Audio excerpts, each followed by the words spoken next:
જે પ્રકારે આજે રાજ્યની ભારતીય જનતા પાર્ટી નરેન્દ્રભાઈના નેતૃત્વની અને ભાઈ હર્ષભાઈના માર્ગદર્શન અને સહકારથી ચાલતી રાજ્યની સરકાર સૌ પ્રથમવાર આ પ્રકારે અલગ અલગ જેટલા 10 જેટલા અહીંયા કોન્ફરન્સ હોલ હોય, ચેમ્બર હોય અને ગ્રાહક આનંદ થાય છે કે નેશનલ હાઈવે રોડા, આરટીઓ, જીએસઆરટી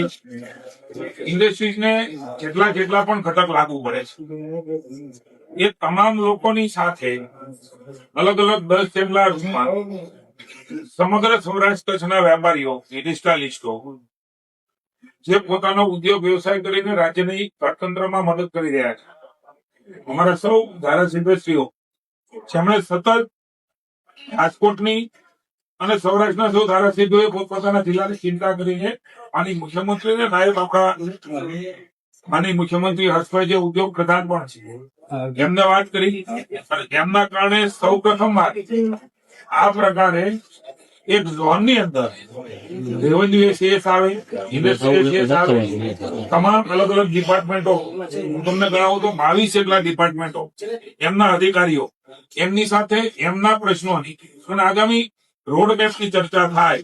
આવા રાજ્ય સરકારની પહેલને માનનીય મોદી સાહેબે ઇઝ ઓફ ડુઇંગ બિઝનેસ એ અભિગમ સાથે આ રાજ્યને આગળ લઈ ગયા. આજે દેશને પણ જે પ્રકારે ઇઝ ઓફ ડુઇંગ બિઝનેસ માટે વૈશ્વિક સ્તરે જે દેશની એક ઊંચાઈ બનાવી છે એ જ પ્રમાણે માનનીય મુખ્યમંત્રી ભૂપેન્દ્રભાઈના નેતૃત્વમાં હર્ષભાઈના માર્ગદર્શન નીચે આ પ્રકારનું રાજકોટની અંદર સમગ્ર સૌરાષ્ટ્રમાંથી ચેમ્બરના લોકોને બોલાવ્યા છે, વેપારીઓને બોલાવ્યા છે સૌરાષ્ટ્ર કચ્છના, અને એમની સાથે 1 to 1 પણ થાય અને સમૂહમાં પણ મીટિંગ થાય, સ્થળ ઉપર પ્રશ્નોનો નિકાલ થાય અને કેટલાક પ્રશ્નો નિર્વિષક હોય તો રાજ્ય સરકારમાં લઈ જઈ અને હર્ષભાઈ મુખ્યમંત્રીની સાથે ચર્ચા કરી નિર્ણય થાય. આ પ્રકારના અભિગમને પ્રભારી મંત્રી તરીકે આવકારું છું. રાજ્ય સરકાર ભૂપેન્દ્રભાઈ અને નાયબ આપણા મુખ્યમંત્રી હર્ષભાઈને હું સૌરાષ્ટ્ર કચ્છ વતી ખૂબ ખૂબ આભાર માનું છું, અભિનંદન આપું. એના માટેનું કારણ છે મિત્રો, એ વખતે પણ મેં વાત કરી હતી કે બધું ટેન્ટેટિવ તૈયારીઓ એ તરત થતી હોય છે. આપ સૌને પણ મેં મિટિંગ લીધી ત્યારે કહ્યું, કારણ કે પીએમ સાહેબ નો ટાઈમિંગ, એમની વ્યવસ્થાઓ, એમના કાર્યક્રમો આ બધાના આધાર ઉપર નક્કી થાય ત્યારે અમે આપણે કહીશું. આવી ચર્ચા કરી હતી. સ્વાભાવિક છે આનો સમય બચે અને આપણને જાજો સમય મળે એ પ્રકારે મોદી સાહેબ હંમેશા જાજામાં જાજો સમય